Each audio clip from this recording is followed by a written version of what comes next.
మరణం లేని కారణ జన్ముడు, భౌతికంగా మనల్ని వదిలిపెట్టి 30 సంవత్సరాలు అయినప్పటికీ కూడా ఆయన ఏదైతే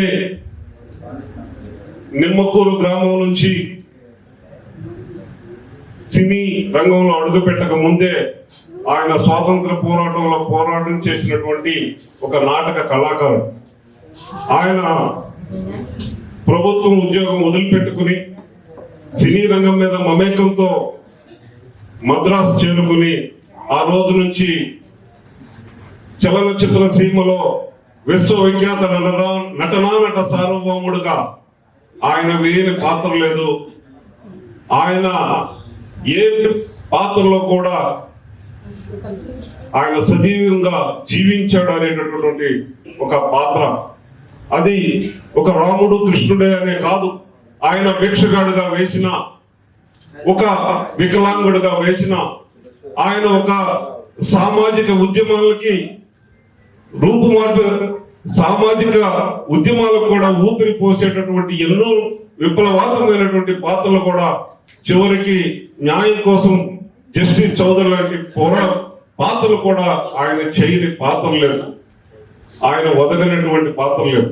అటువంటి చలనచిత్ర సీమలో ఎంతో ఎత్తుకు ఎదిగినా తనల్ని ఆదరించినటువంటి ఏదైతే అభిమానులు ఉన్నారో అభిమానులకి ఏం చేయాలనేటటువంటి ఒక ఆలోచన నుంచి పుట్టిన పార్టీ తెలుగుదేశం పార్టీ.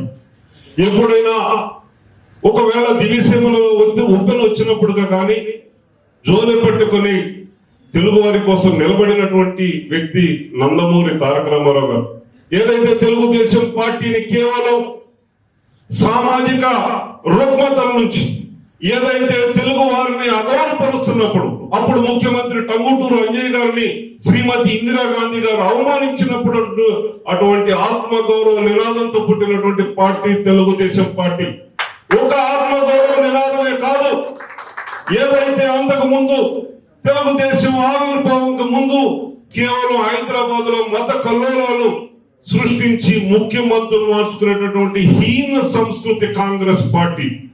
అటువంటి కాంగ్రెస్ పార్టీ ఒక పక్కన తెలుగు వారిని అవమానించడమే కాదు, తమ కబంధ హస్తాల్లో ఉంచుకొని ఈ దేశంలో ఉన్నటువంటి సహజ సంపదను దోచుకుంటున్నప్పుడు ఈ దేశంలో నుంచి కాంగ్రెస్ పార్టీని కోక్కటి వేళ్లతో పెకిలించేయాలని చెప్పేసి నేషనల్ ఫ్రంట్ ను ఏర్పాటు చేసి జాతీయ స్థాయిలో ఒక రాజకీయాన్ని చేసినటువంటి వ్యక్తి నందమూరి తారక రామారావు గారు. ఒకప్పుడు తెలుగు వాడంటే ఎవరు అనుకునే మద్రాసు అనుకునే వాళ్ళు కూడా తెలుగు అంటే మన హైదరాబాద్ అని ఆ రోజున ప్రపంచానికి చాటి చెప్పినటువంటి వ్యక్తి నందమూరి తారక రామారావు గారు.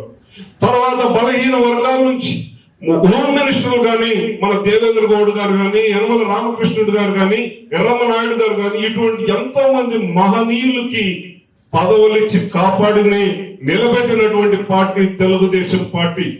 అలాగే ఇందాక మన సోదరుడు చెప్పినట్టు ఏదైతే దళిత వర్గాలకు కానీ, ఏదైతే మైనారిటీ వర్గాలు కానీ, బలహీన వర్గాలు కానీ సామాజికంగా, రాజకీయంగా, ఆర్థికంగా బలోపేతం చేసినటువంటి పార్టీ తెలుగుదేశం పార్టీ. అటువంటి నందమూరి తారక రామారావు గారిని మనం గనక భవిష్యత్తులో కూడా ఇలాగే కొనసాగితే మన ఉనికికే ముప్పు అని చెప్పేసి 1989లో అప్పుడు ఉన్నటువంటి మర్రి చెన్నారెడ్డి మనీ టెర్రర్ రిగ్గింగ్ అనేటటువంటి 3 ఆయుధాలని ఎన్టీఆర్ మీద ప్రయోగించి 1989లో తెలుగుదేశం పార్టీని ఓడగొట్టడం జరిగింది. ఇవన్నీ ఎందుకు చెప్తున్నానంటే ఆ తర్వాత 1989లో కాంగ్రెస్ పార్టీ అధికారంలోకి వచ్చిన తర్వాత మరలా అదే సంస్కృతి. 1994లో ప్రజలు అప్రమత్తమయ్యారు. తెలుగుదేశం పార్టీ అధికారంలో లేకపోతే ఆ రోజు 2 రూపాయలకి కిలో బియ్యం కానీ, కట్టుకోవడానికి బట్ట కానీ, జనతా వస్త్రాలు కానీ ఆ రోజునే ఉచిత విద్యుత్ 50 హార్స్ పవర్ విద్యుత్ తెలంగాణలో ముఖ్యంగా మెట్ట ప్రాంతంలో ఇచ్చినటువంటి వ్యక్తి. అలాగే ముఖ్యంగా తెలంగాణలో ఏదైతే పట్వారీ వ్యవస్థ ఉందో ఆ పట్వారీ వ్యవస్థని రద్దు చేసి తెలంగాణకి నిజమైనటువంటి విముక్తి తీసుకొచ్చినటువంటి వ్యక్తి నందమూరి తారక రామారావు గారు. ఎందుకు అవన్నీ కూడా మనం ఎందుకు చరిత్ర గురించి ఒకసారి చూసుకోవాల్సినటువంటి అవసరం. అటువంటి తెలుగుదేశం పార్టీ ఆత్మవిశ్వాసాలన్నింటి ప్రపంచానికి తీసుకెళ్లేటటువంటి వ్యక్తి నారా చంద్రబాబు నాయుడు గారు. అటువంటి నారా చంద్రబాబు నాయుడు గారిని 2004లో అదే కాంగ్రెస్ పార్టీ అదే వ్యూహాన్ని ఉపయోగించి 2004లో మనం అధికారం కోల్పోవడం జరిగింది. ఆ తర్వాత 2004 నుంచి 2014 వరకు ఈ రాష్ట్రంలో ఉన్న సహజ సంపద మొత్తం ఎవరు దోచుకున్నారో మీ అందరికీ తెలుసు.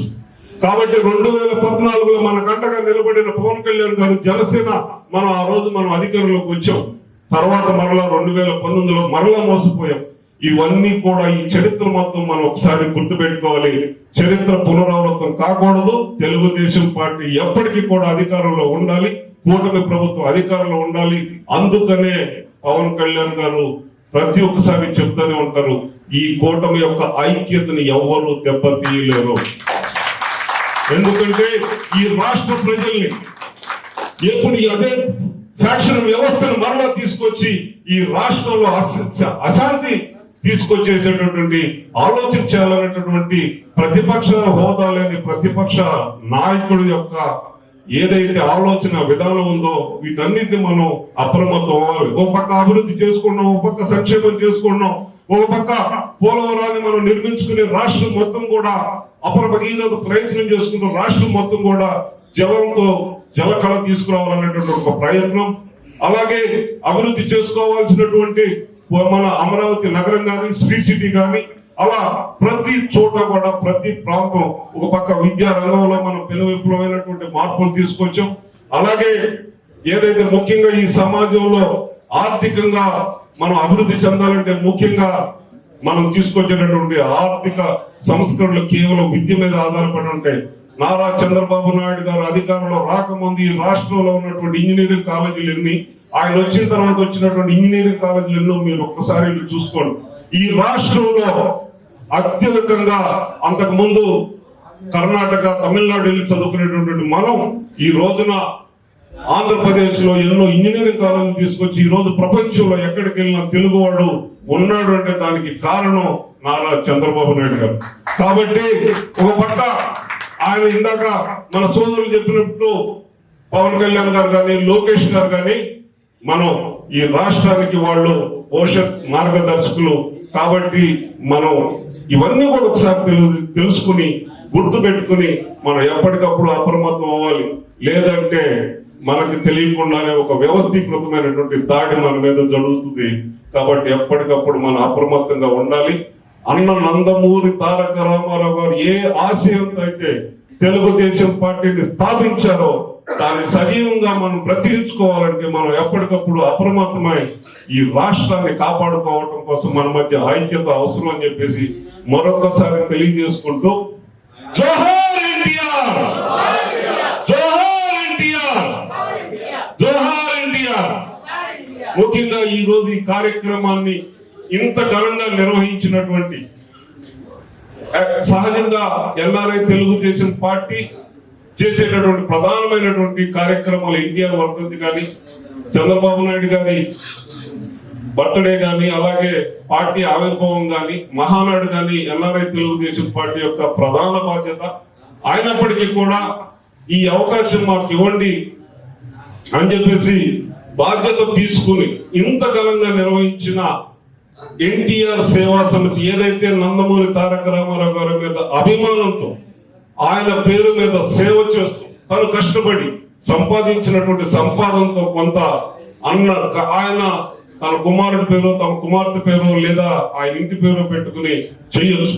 కానీ నందమూరి తారక రామారావు గారి మీద అభిమానంతో ఈ కార్యక్రమం చేస్తున్న ఎన్టీఆర్ సేవా సమితి అధ్యక్షులు బాలరెడ్డి నాయుడు గారికి అలాగే రమేష్ గారికి శంకర్ గారు నగేష్ గారు ఇంకా ఆ కార్యవర్గం సభ్యులందరికీ కూడా ఎన్ఆర్ఐ తెలుగుదేశం పార్టీ తరఫున ప్రత్యేకమైనటువంటి ధన్యవాదాలు తెలియజేసుకుంటూ ఈ అవకాశం ఇచ్చిన ప్రతి ఒక్కరికి కూడా మనసారా చెప్పిన ధన్యవాదాలు.